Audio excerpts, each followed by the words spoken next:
इस कार्यक्रम में हम आपका स्वागत करते हैं। ये कार्यक्रम निस्वार्थ भाव से आपकी सेवा के लिए प्रस्तुत किया जाएगा। आज का कार्यक्रम हम यहाँ से शुरू करते हैं। तुम्हें ये मालूम है या नहीं कि देवता लोग हमेशा राक्षसों से हार जाते हैं या जीतते हैं? हारते रहते हैं। कौन हारता है? देवता। सब ये जयप्रकाश जी के मन में बैठ नहीं रही, स्वीकार नहीं कर रहे। राक्षस हमेशा बलिष्ठ होते हैं, उनके पास दुर्नीति होती है, छल बल कपट से देवताओं को परेशान करते हैं। हिरण्यकश्यप एक राक्षस जिसका बेटा क्या नाम था? प्रहलाद। प्रहलाद का लड़का विरोचन और विरोचन का लड़का बलि, ये राक्षसों की खानदान है। बहुत बलिष्ठ, अपराधी स्वभाव, किसी को न मानना, परमात्मा में कोई रुचि नहीं। गलती से अगर हो गई तो राक्षस लोग जीने नहीं देंगे। जैसे प्रहलाद को उसके अंदर भगवान के प्रति रुचि हुई तो उसके बाप ने उसे मारने की कोशिश की। समझ में आया? तो बलि एक अत्याचारी राक्षस था, देवताओं को सताता था, मार देता था। देवता लोगों ने एक तरीका सोचा कि भाई कहीं से अमृत मिल जाए तो हम लोग पी लें, तो मरने से तो बच जाए। राक्षस तो मारेंगे ही, हम क्या करें? तो इन लोगों ने मीटिंग करके ब्रह्मा के पास अपनी एप्लीकेशन लगाई कि प्रभु इस पर ख्याल करो। उनका भाई अमृत तो समुद्र के अंदर है, उसे मथना पड़ेगा। तो मीटिंग हुई, कैसे मंथन होगा? देवताओं को भी बुलाया गया, राक्षस भी। ब्रह्मा ने सजेशन दे दिया, देखो भाई मंदराचल पर्वत को समुद्र के भीतर डालकर वासुकी नाम जो सांप है उससे लपेट कर तुम लोग इसको मथो, मथने से अमृत निकलेगा, उसे पी लो, बस बच जाओगे। देवताओं ने ये कहा। जब देवताओं को ब्रह्मा ने ऐसा एडवाइस दिया तो देवता लोग अकेले सक्षम नहीं थे मंथन करने में, तो राक्षसों की मदद लेनी पड़ी। एक तरफ राक्षस पकड़े सांप को और दूसरी तरफ देवता लोग मथे खूब। मंथन में उसके अंदर से उच्चैश्रवा घोड़ा, कौस्तुभ मणि, लक्ष्मी, ये लोग निकलते आए। कामधेनु गाय, ऐरावत हाथी, ये लोग निकलते आए। तो एक एक देवता एक एक चीज लेते रहे लपक करके। बढ़िया चीज देखा ले लिया तो दूसरा कोई विरोध नहीं है, देवताओं में एकता है। अब उसमें से जहर निकला, कालकूट। जहर निकला माने धुआं ही धुआं, पूरा तीनों लोक में अंधेरा छाने लगा। लोगों को खांसी और खांसी आने लगी, श्वास रुकने लगा, मरने को हुए। लोगों ने कहा भाई इसका कोई उपाय करो, नहीं तो ये पूरा त्रिलोकी ही नाश हो जाएगा। लोग आए भगवान विष्णु के पास, प्रभु रक्षा करो, आप मेरी रक्षा के जिम्मेदार हो। उनका भाई देखो मैं पहले ही से लक्ष्मी ले लिया हूँ, कौस्तुभ मणि ले लिया हूँ, आप मुझे कितना दोगे? अरे जो नहीं लिया है कुछ उसे पकड़ो। अरे देखो शंकर जी है ना, वो कुछ नहीं लिए हैं, शंकर भगवान बोले बाबा के पास चलो। तो सभी लोगों की समझ में आया भाई विष्णु जी सही बोल रहे हैं, लेकिन कितनी चाल है जरा समझना। लक्ष्मी जी उन्होंने ले ली है, कौस्तुभ मणि भी पहन ली है, अब वो कितना लेंगे, अब बाकी तो औरों को दो भाई। समझ गए? तो भगवान विष्णु सभी देवताओं को लेकर के भोले के पास पहुंचे।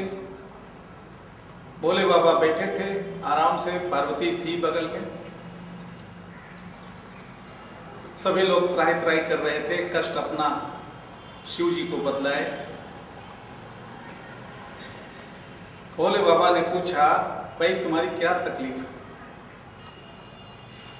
तो सारे देवता एक ही बात कह रहे हैं कि त्रिलोकी को नाश होने से बचाइए, कालकूट तीनों लोक को नाश कर देगा। आप जो कालकूट या अर्थात जहर विष निकला हुआ है समुद्र मंथन में, उसे आप पी ले। भगवान ने कहा, शिव जी ने, चलो तुम लोगों को कष्ट दूर करने के लिए मैं जहर पी लेता हूं, ले आओ, क्या बात है। लेकिन पार्वती थी बगल में, उन्होंने देखा कि ये तो सब सत्यानाश हो जाएगा। ये भगवान शिव विश्वोदर हैं, इनके उदर में आंतरिक दुनिया रहती है, वो नाश हो जाएगी। ये पशुपति नाथ हैं, जब पशु ही नहीं रहेंगे तो ये नाथ कैसे रहेंगे? ये पशुपति नाथ समाप्त हो जाएंगे और मेरे तो केवल एक ही भगवान हैं, मैं किसके सहारे रहूंगी? उनका नहीं भगवान, आप जहर नहीं पिएंगे। भगवान विष्णु देख रहे हैं कि बात तो बिगड़ जाएगी, अगर थोड़ा और इनको नहीं उकसाया गया शिव जी को तो ये मना भी कर देंगे। विष्णु ने कहा, अरे भगवान, ये स्त्री लोगों की बात में न फंसो, ये स्त्रियां हर जगह अड़ंगे लगाती हैं, ये अपने माया में सबको फंसाती हैं, समाज का कल्याण नहीं होने पाएगा इनकी वजह से, आप चुप लगा के पी जाओ, पूरे तीनों लोक नाश होने से बच जाएगा। तो पार्वती कहती हैं भोले बाबा से कि भगवान, तीनों लोक की रक्षा का भार भगवान विष्णु के ऊपर है, आप क्यों परेशान होते हो? ये काम इन्हें ही करने दो। बात बहुत पेचीदी हो गई। शिव जी ने देखा, एक तरफ भगवान विष्णु प्रार्थना कर रहे, दूसरी तरफ उनकी अर्धांगिनी पार्वती मना कर रही है। दोनों की रक्षा उनको करनी है, दोनों की बात उन्हें माननी है, तीनों लोक को भी बचाना है और आंतरिक जीवों की भी रक्षा करनी है, पशुओं की भी रक्षा करनी है। इसलिए उन्होंने जहर लिया और पी करके विशुद्धि चक्र में रोक लिया, नीचे नहीं जाने दिया। तो नीचे का संसार बच गया और ऊपर का संसार जब जहर पेट में चला गया, गले में, तो ऊपर का संसार भी नाश होने से बच गया। अहिंसा इसे कहते हैं जो दूसरों की रक्षा के लिए कुछ भी करने को तैयार हो, दूसरों की मदद के लिए। भगवान शिव के समान और अहिंसक कौन होगा इस दुनिया में? तो ऐसे शिव जो सतयुग की बात आज तक वो अपने गले में विष धारण किए हुए हैं, विषधर उनका नाम है, नीलकंठ उनका नाम है, जिस जहर से उनका गला नीला हो गया नीलकंठ कहलाते। तो कहने का आशय ये है, ये जो मैंने कहानी कही आपको, अहिंसा क्या है? अहिंसा है अनात्मा में आत्मा को ना देखना, अहिंसा है। और हिंसा क्या है? अनात्मा में आत्मा को आरोपित करना ही हिंसा है। ध्यान से समझ लो मेरी बात।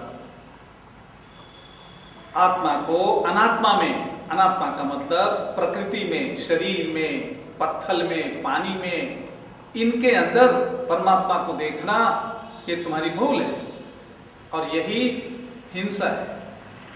अहिंसा क्या है?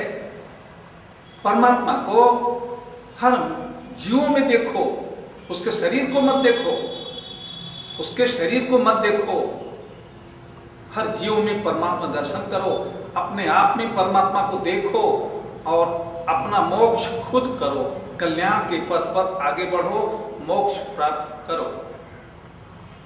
यदि तुम ये बात ठीक से समझ गए हो तो मोक्ष इसी जन्म में होना अनिवार्य है।